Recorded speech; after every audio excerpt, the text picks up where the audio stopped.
Update. My sister seems to think she's entitled to my trust fund and lied to try and get it. Original post. There's a bit of backstory to this, and I'm not sure what's relevant, but I'm sure you'll tell me if I blather on too much. Mostly, I just need to rant. My 38 female family is a little messed up. I essentially have or had 5 parents and 3 different groups of siblings. It's a bit much. As a child, I was living in the US with my adoptive parents, and a lot of things went down that wasn't great, so I moved back to the UK when I was 9. I had a lot of trauma and the beginnings of a rather serious drug problem, and so my American dad set up a trust for me before he died, so that anything mental health related was paid for, and I didn't have to stress about being able to sort myself out as I got older. It's been rather handy over the last 30 years, paying for a home when I was a teenager, therapy, rehab, basically anything needed to help me not die. At some point in my teenage years, I made contact with my biological parents and their other kids, and was welcomed back into the fold. Some of my full siblings had issues with this. Fair enough, it was a big change to everyone's lives. My little sister, now early 30s, apparently found it particularly hard, and so we've never got along and have been no contact for almost a decade. This has become particularly apparent in recent weeks, after she contacted the solicitors who are in control of the trust, pretending to be from a rehab facility in the US. She sent them an invoice for a 3-month stay, requesting payment to the bank account of a friend of hers in the US. The first I heard about this was a phone call from said solicitors offering their commiserations that I was due to enter the facility, wishing me luck, and double-checking the details. I am livid. This is tens of thousands of pounds that she's tried to steal from me. Money that she has absolutely no right to. She never met my adoptive parents. She's not owed any money from them. She's lived a perfectly normal life with both of her parents. Her other siblings, holidays, uni paid for, no big dramas. And she thinks she can just take from me because she wants to buy a house? And thinks I should help her out because I ruined her childhood. Except she can't even just ask. She has to try and steal it. I have no idea what to do about this, because if I go to the police, then it'll create even more drama in the family that I could do without, and I feel like that's exactly what she wants. Our parents will side with her, and she knows it. I don't want to give her the satisfaction, but I'm just so mad that she chose this specific way to try and take what's not hers. It feels like such a low blow. Obviously, she's getting the sweet F around, but WTF? Edit to add because a few people have asked. My father had to bail me out of a crappy situation a couple of years ago, which included getting a flight to another country to come and get me. Obviously, I insisted he accept reimbursement for his flights, despite him not needing the money, so he would have had the details of my solicitors and the fund from that time. My sister often visits my parents, so I suspect she would have seen the information in my dad's office at some point. I've certainly never mentioned the fund to any of my siblings. Now for the top comments before reading the updates. You really should go to the police. If she had the audacity to do this, there is no stopping her from escalating even more. If your parents side with her, that is also useful information. You cannot trust them, and should be very careful around them, if not just cut them off. Do not let these people treat you like this. Family or not, you deserve respect. Yep. Also, this is not probably the first time she tried fraud, scam, and identity theft. Other family members have also probably suffered from it. These scammers often try with family first, because it's easier to get family information to set up duplicate accounts. Might want to run a credit check on yourself as well. Calling the police is definitely the appropriate thing to do. Does she know you caught on to her attempt at stealing your money? Have you confronted her? If not yet, in passing mention someone was trying to commit fraud against your trust and your solicitors caught it, and there is going to be an investigation into who it was trying to commit this crime. And when they do find out, the person is going to be in a boatload of trouble. See how she reacts and your family to gauge how they feel not knowing yet it is her. She doesn't know yet. I asked the solicitors for some time whilst I tried to get my head around things before they or we did anything. I've not had contact with her in years. I wouldn't even know how to get hold of her without going through my parents. I might speak to them, though, and mention that someone's tried to defraud me, then poke around asking a few questions a few days later and see what her reaction was. I have no doubt they'd tell her about it. Could be interesting. You might not have a choice if the solicitor has reported as attempted theft. Set up a password with a trust so she can't do it again. That trust is definitely locked down now, no doubt about it. I didn't think I needed it to be quite that secure because I didn't think anyone would do this. But oh well, we live and learn. Do you have a will? Make sure she can't inherit and knows it. Don't let your bio parents inherit either because she will think she can get it from them. Stay safe. I don't actually. I really should sort that eventually. When I die, what's left in my trust gets shared between my kids and my brother and niece in the US. That's all tied up right. So the UK side of things have zero chance of getting anything from there anyway. Mini update. So this got pretty overwhelming pretty quickly. I'm balancing getting things done and tied up with not losing my mind, which is always fun. The solicitors are reporting everything for me, as they are indeed required to do. Turns out I'd misunderstood and thought I had to get involved, but no, it's all on them, and I'm going to just let what happens happen. I'll be setting up a meeting at some point to go through all of the transactions made over the last 20 years or so, just to make sure nothing else nefarious has gone on.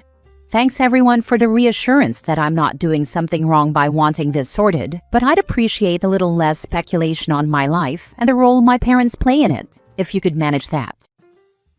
Now for the full update 10 months later. I don't like to leave a story unfinished, so even if no one is interested, I'm just gonna leave this here. A final update about my sister feeling like she's entitled to my money and attempting to steal it from me. So, after months of pretty much just waiting, it turns out absolutely nothing is going to happen. No charges, no consequences, no official acknowledgement, beyond a few "we understand your frustration" emails. The friend whose bank account my sister tried to funnel the money into has been fully cleared. It would seem they had no idea what was going on. The police spoke to them early on, and it apparently became obvious quickly that they weren't actually involved. The US police won't take it any further because no actual funds were transferred, so there was no financial loss. And because my sister is in the UK, the UK police have closed their side of things as well because the US cops aren't interested, so she just gets away with being an a-hole once again, I guess.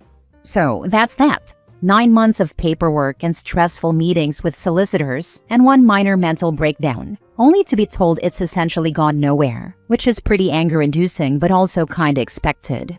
Somehow that woman gets away with bloody everything. We haven't spoken, and we won't.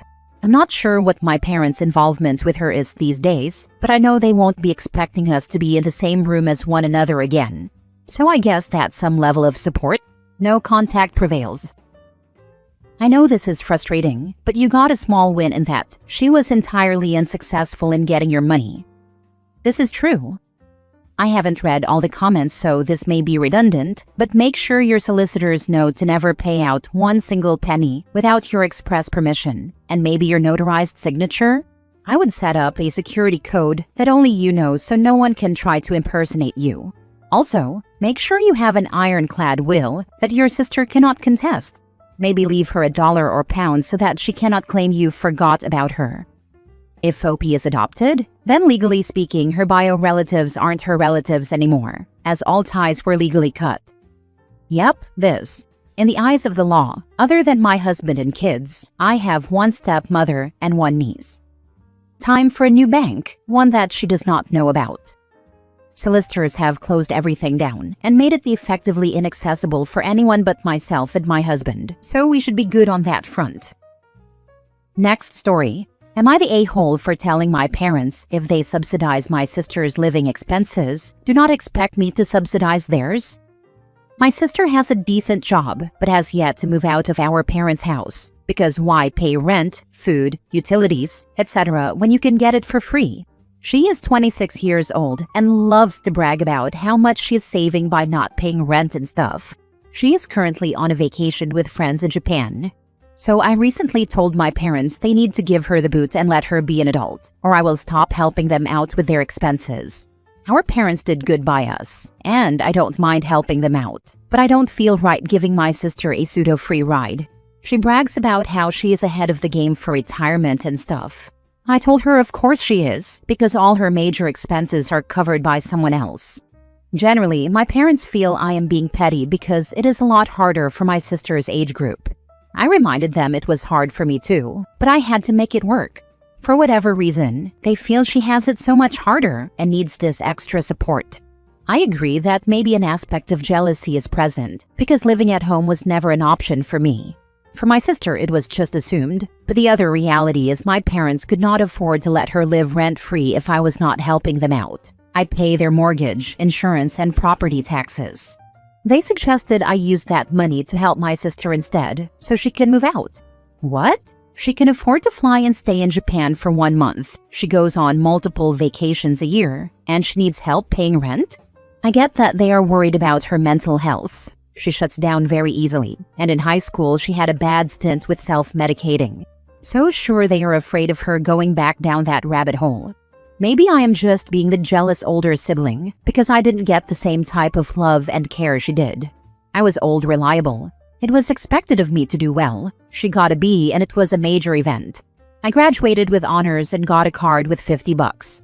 She graduates, and it's a major milestone and family event. I get that parents grow as they get older, and we have a 10-year age gap between us. Though yeah, am I being an a-hole here for not taking into account my sister's and her generation's issues and hardships? I have the means to help. Like my dad said, I should just help because it is the right thing to do. Am I being petty? Not the a-hole. Stop paying for their stuff, unless the house is yours. If the house is yours, your sister can pay rent to you. I really don't understand why you're paying everything for all 3 of them, which you are doing. I get the care insurance, but that's it. You say it doesn't affect your life, but it does. That money can secure your future. It feels like you're trying to buy their love.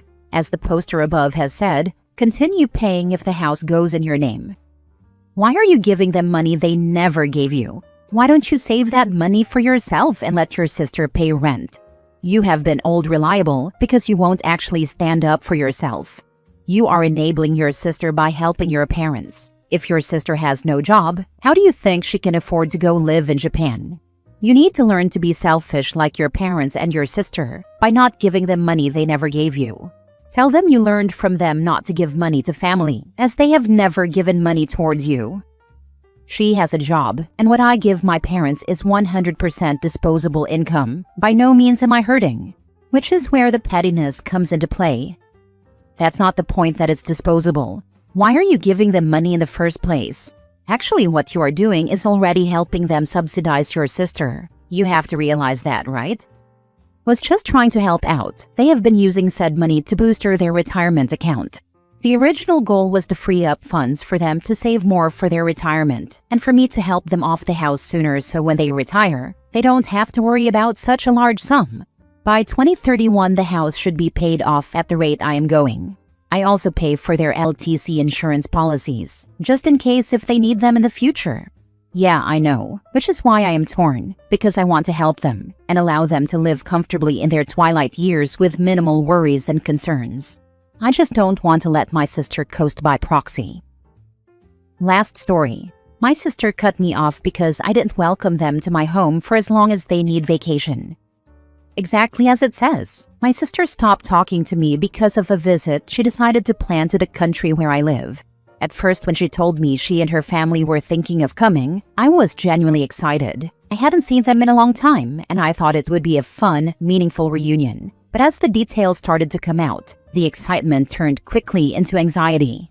They weren't talking about a short trip. They were planning to come for a couple of months. Not weeks, months. And from the way they talked about it, it was just automatically assumed that they would be staying with me the entire time. I started asking questions, trying to get a clearer idea of what the plan was. There was no plan. Every time I asked, the only consistent answer was, "We'll be there for a couple of months." They both intended to work full-time from my home during that time. Meanwhile, my boyfriend and I also work full-time from home. We have only 3 bedrooms. To accommodate them, I would have had to move my entire work setup into our bedroom. And on top of that, they would be working at odd hours because of the time zone difference, which meant constant noise and disruption. Another huge point, they had never even met my boyfriend. Not once. So the idea of them essentially moving into our home for months, working all day and night, taking over our space, and disrupting both of our jobs was overwhelming. The more details they casually mentioned, the more I felt a knot forming in my stomach. Nothing about it felt respectful or reasonable. So I talked to my sister and tried to offer a compromise that felt generous and manageable for everyone. I told her they were welcome to stay for 3 weeks. 2 weeks at our place, during which I would cover all the expenses for road trips and outings, and then 1 week where they could go explore wherever they wanted. I even said they could use our car for that final week. She was furious. According to her, I had no right to put a time limit on her stay. And since that conversation, she has refused to talk to me. It's been a year now, all because I set a perfectly reasonable boundary. Are you sure it was a vacation? Sounds more like moving in. Exactly. If they both work from home, there is nothing to push them to return back to their own home. Is there anyone else OP can talk to where she lives to find out if they are letting go of their place back home? Or mutual friends that might know what the sister is really up to? I would not let them stay at OP's house. Once they are there, it may be difficult to get them out. I have a brother in Italy. He's 2 years older. I live in NYC. I visit him every couple of years. I stay with him and his wife about 7 to 10 days. I cook a bit and pick up some bills at the supermarket. He came to stay but was really just passing through on the way upstate to see our mom. I picked him up and dropped him off at the airport 4 times and took him out for lunch. I recently got over a heart attack and stomach surgery last year. I'm just not feeling 100% yet. He was so offended I didn't roll out the red carpet and wasn't waiting on him enough, according to him. He was so upset he won't speak to me again. We spoke every day forever via online for 20 plus years. We were as close as brothers can be. I apologized that I disappointed him and did my best to patch things up, to no avail. It's just insane that he's gone no contact. We even buried our dad this past summer and I thought we came together. Nope. It's like I have no brother now. Just crazy how it went. You can only control your behavior. No one else's. Try and take the high road. Be kind and support them the best you can. But keep your peace. I really understand your predicament. Best wishes for resolution.